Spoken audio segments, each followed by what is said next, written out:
शहडोल में तकनीकी कारणों से कांग्रेस नेता राहुल गांधी का हेलीकॉप्टर हेलीपैड पर उड़ान नहीं भर सका। शहडोल से जबलपुर के लिए रवाना हो रहे थे राहुल, वीडियो आया सामने। मध्य प्रदेश के शहडोल में मौसम की खराबी और फ्यूल में कमी के कारण कांग्रेस नेता राहुल गांधी का हेलीकॉप्टर नहीं भर पाया उड़ान। कल शहडोल में ही रुके राहुल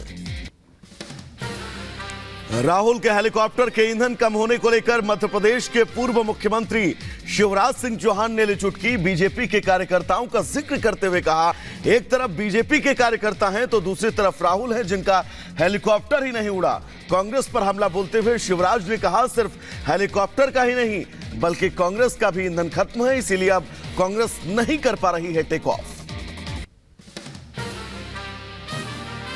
कांग्रेस के वायरल हुए पोस्टर पर बोले सीएम मोहन यादव, कहा इससे पता चलता है कि कांग्रेस कितनी गंभीर है। ऐसा लगता है जैसे उन्होंने चुनाव से पहले ही हार मान ली है। कांग्रेस कितनी गंभीर है, ये गंभीरता रखे कि कम से कम जिस पार्टी के मंच से उनकी प्रत्याशी का फोटो लगना चाहिए वो उनके फोटो के बजाय भाजपा के प्रत्याशी का लगा रहा है, तो ऐसा लग रहा है कि चुनाव के पहले ही हार मान ली क्या। आचार्य प्रमोद कृष्णम का कांग्रेस के घोषणा पत्र पर पलटवार, कहा कांग्रेस के घोषणा पत्र को देखकर लगता है जैसे ये महात्मा गांधी की कांग्रेस नहीं है, ये मोहम्मद अली जिन्ना की कांग्रेस है। कांग्रेस का घोषणा पत्र देखकर ऐसा लगता है कि महात्मा गांधी की कांग्रेस नहीं है। ये महात्मा गांधी की कांग्रेस नहीं है, ये मोहम्मद अली जिन्ना की कांग्रेस हो गई है। कांग्रेस नेता विक्रमादित्य सिंह ने कंगना को कहा विवादों की रानी, कहा कि कंगना ने दलाई लामा जैसे आध्यात्मिक नेताओं का अपमान किया है। उत्तर प्रदेश के राज्य मंत्री केपी मलिक ने अखिलेश यादव पर किया हमला, कहा विपक्ष का काम सवाल उठाना। पीएम और सीएम योगी सबका साथ सबका विकास और सबका विश्वास के सिद्धांत पर काम करते हैं। सबका साथ सबके विश्वास की जब सिद्धांत पर हम काम कर रहे हैं तो वो मतदाता भी इसी सिद्धांत पर हमें मतदान करने को जा रहा है। बीजेपी नेता शाहनवाज हुसैन का विपक्ष पर हमला, कहा यूपी में 0 पर आउट हो जाएगी समाजवादी पार्टी। बीएसपी और कांग्रेस उत्तर प्रदेश में 80 की 80 सीट भारतीय जनता पार्टी जीतेगी। 370 प्लस बीजेपी, एनडीए 400 के पार, कोई शक की गुंजाइश नहीं है। हवाओं में फिजाओं में कहीं भी चले जाएं, किसी कांग्रेसी और सपाई को भी पूछ ले मंदिर मस्जिद में ले जाके कि कौन आएगा तो वो कहेगा आएंगे तो मोदी। राजस्थान के जालोर से बीएसपी उम्मीदवार लाल सिंह ने अपना नामांकन वापस लिया। बसपा के प्रदेश महासचिव बोले लाल सिंह फिर किसी के हाथों बिक गए। कांग्रेस प्रत्याशी वैभव गहलोत को समर्थन दे सकते हैं लाल सिंह। बीजेपी नेता नरोत्तम मिश्रा का कांग्रेस के प्रदेश अध्यक्ष जीतू पटवारी पर पलटवार, कहा कांग्रेस में मची है भगदड़। राहुल गांधी को हिंदी सही से नहीं आती है और इनको गिनती समझ में नहीं आती है। बीजेपी प्रदेश अध्यक्ष विष्णुदत्त शर्मा का बड़ा बयान, कहा बीजेपी में शामिल होने का आंकड़ा पहुंचेगा 4 लाख के पार। रिकॉर्ड संख्या में बीजेपी से जुड़ रहे हैं लोग। एआईएमआईएम अध्यक्ष असदुद्दीन ओवैसी ने अमरावती से लोकसभा उम्मीदवार को दिया समर्थन। पोस्ट कर कहा पार्टी के कार्यकर्ताओं को उनकी जीत के लिए काम करने की सलाह देता हूं। पंजाब के फरीदकोट लोकसभा सीट के बीजेपी उम्मीदवार हंसराज हंस का किसानों ने किया विरोध। किसानों और पुलिस के बीच धक्का मुक्की। आगामी लोकसभा चुनाव को लेकर आज प्रधानमंत्री नरेंद्र मोदी का 3 राज्यों का नॉनस्टॉप दौरा। उत्तर प्रदेश, मध्य प्रदेश और फिर तमिलनाडु का दौरा करेंगे। आगामी चुनावी प्रचार के लिए गृहमंत्री अमित शाह भी एक्शन मोड में। गृहमंत्री शाह पूर्वोत्तर में भरेंगे हुंकार। असम के लखीमपुर में दोपहर जनसभा करेंगे संबोधित। तिनसुकिया में रोड शो को जनता से साधेंगे गृहमंत्री। लोकसभा चुनाव को लेकर एक्टिव मोड में दिखे केंद्रीय मंत्री नितिन गडकरी। नागपुर में चुनाव प्रचार के दौरान नितिन गडकरी ने गिनाई सरकार की उपलब्धियां, कहा राष्ट्रवाद हमारे विचारों का महत्वपूर्ण अंग है, इसलिए राष्ट्रवाद हमारे लिए सर्वोपरि है। आगामी लोकसभा चुनाव 2024 से पहले रिपब्लिक भारत से विदेश मंत्री एस जयशंकर ने की एक्सक्लूसिव बातचीत। खास बातचीत में विदेश मंत्री जयशंकर ने आतंकवाद के मुद्दे पर पहले की सरकार को घेरा। कहा, साल 2014 से पहले की सरकार आतंकवाद को बर्दाश्त करती थी, लेकिन अब मोदी सरकार हर हमले और गतिविधि का हिसाब करती है। जयशंकर ने कहा, पिछले सालों में भारत तेजी से आगे बढ़ रहा है। लोकसभा चुनाव के लिए बीजेपी ने तैयार किया प्लान। रामनवमी से पहले बीजेपी जारी कर सकती है अपना घोषणा पत्र। पार्टी अपने घोषणा पत्र में ज्ञान पर कर रही है फोकस। ज्ञान यानी गरीब, युवा, अन्नदाता और नारी का घोषणा पत्र में रखा गया है ध्यान। इसके साथ ही सूत्रों की माने तो मैनिफेस्टो में पीएम नरेंद्र मोदी के 2047 विकसित भारत की संकल्पना की झलक भी देखने को मिल सकती है। उत्तराखंड के किक्षा में बीजेपी नेता शहनवाज हुसैन ने किया चुनाव प्रचार। शहनवाज ने प्रचार के दौरान मोदी सरकार की उपलब्धियां गिनवाई। हुसैन ने कहा, मुस्लिम समाज के लोग कर रहे हैं शुक्रिया मोदी भाईजान, इसलिए मुस्लिम समाज का एक तरफा वोट इस बार बीजेपी में जा रहा है। हुसैन ने अपने संबोधन में खुद को नरसेवा, नारायण सेवा वाले लोग बताया। इशारों इशारों में शहनवाज ने 400 पार का भी दावा किया। मुश्किलों में फंसे आम आदमी पार्टी नेताओं के बीच आम आदमी पार्टी के सांसद संजय सिंह का चंडीगढ़ दौरा। कोर्ट से मिली राहत के बाद पहली बार संजय सिंह का चंडीगढ़ दौरा है। चंडीगढ़ में आम आदमी पार्टी के नेताओं विधायकों से मुलाकात करेंगे। आगामी लोकसभा चुनाव के लिए करेंगे चर्चा। चंडीगढ़ में मुख्यमंत्री आवास पर आप नेताओं की होगी बैठक। सांसद संजय सिंह के साथ जनरल सिंह और संदीप पाठक भी बैठक में मौजूद रहेंगे। बिहार में पूर्णिया लोकसभा सीट को लेकर विपक्ष में जारी सियासी संग्राम। पप्पू यादव लगातार ठोक रहे हैं पूर्णिया सीट से ताल। कांग्रेस के दबाव के बावजूद पप्पू यादव ने अपना नामांकन नहीं वापस लिया है। निर्दलीय चुनाव लड़ रहे पप्पू यादव को चुनाव चिन्ह मिला है। निर्वाचन आयोग की तरफ से कैंची सिंबल दिया गया है। सिंबल मिलने के बाद पप्पू यादव ने सोशल मीडिया प्लेटफॉर्म पर जानकारी दी। सोशल मीडिया पोस्ट में पूर्णिया सीट की जय होने का भी दावा किया है।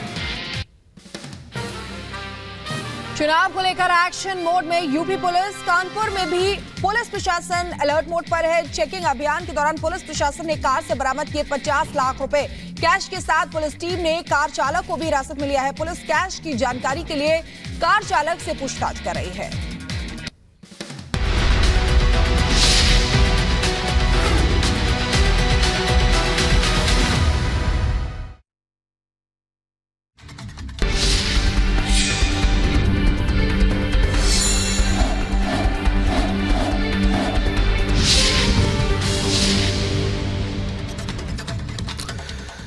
लोकसभा चुनाव को लेकर बीजेपी नेता ताबड़तोड़ प्रचार कर रहे हैं। महाराष्ट्र के वर्धा में चुनावी रैली में आतंकवाद को लेकर पाकिस्तान को खरी खरी सुनाई है। रिपोर्ट आपको दिखाते हैं।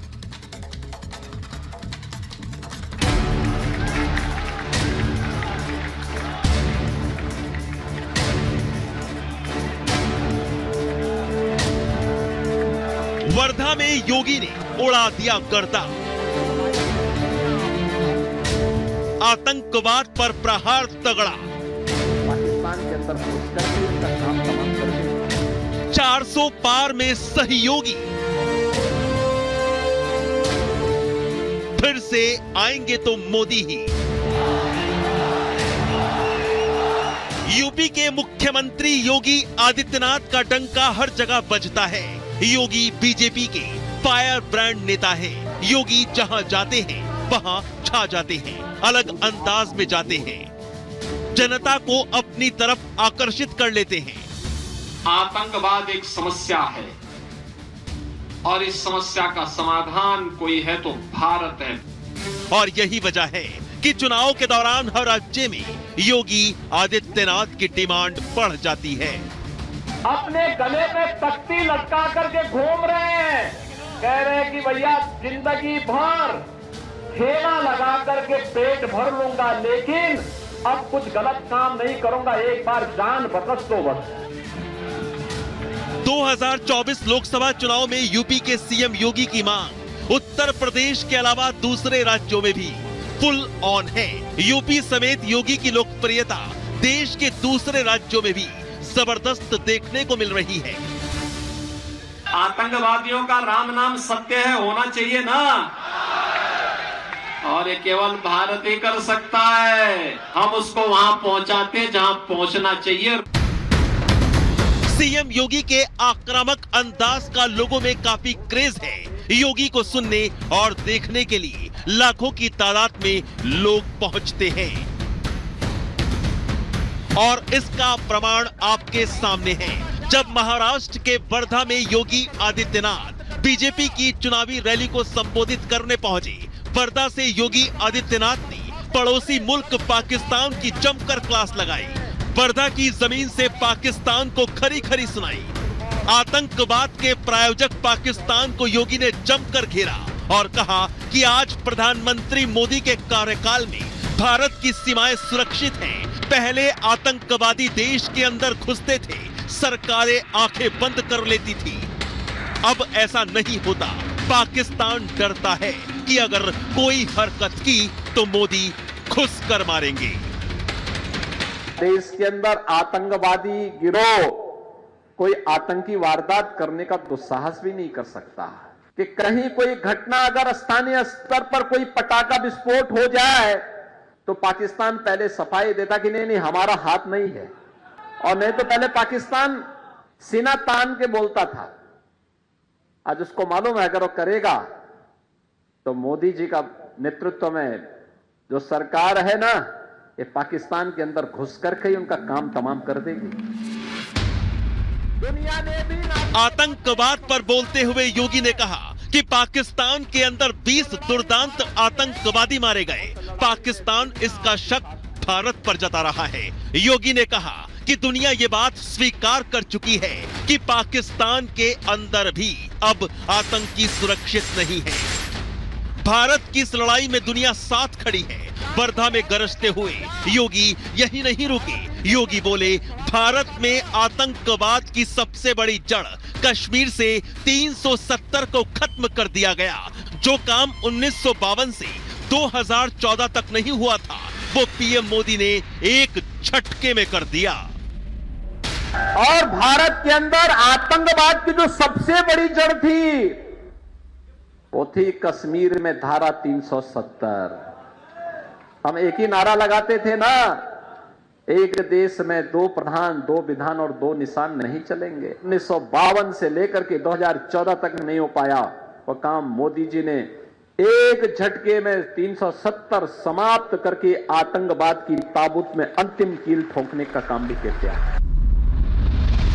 महाराष्ट्र के वर्धा में योगी आदित्यनाथ अब की बार 400 पार के लिए बीजेपी उम्मीदवार के पक्ष में चुनाव प्रचार के लिए पहुंचे थे। यूपी के सीएम योगी के दीदार के लिए हुजूम उमड़ा था। वर्धा में योगी बोले, प्रधानमंत्री नरेंद्र मोदी की अगुवाई में देश आगे बढ़ रहा है कि मोदी जी ने 10 वर्ष में भारत को जो पहचान दी है, जो सम्मान दिलाया है, जो सुरक्षा दी है, जो समृद्धि दी है, गरीब कल्याण के जो कार्यक्रम किए हैं, इन सबको ध्यान में रखते हुए मैं विश्वास के साथ कह सकता हूं कि फिर से आएंगे तो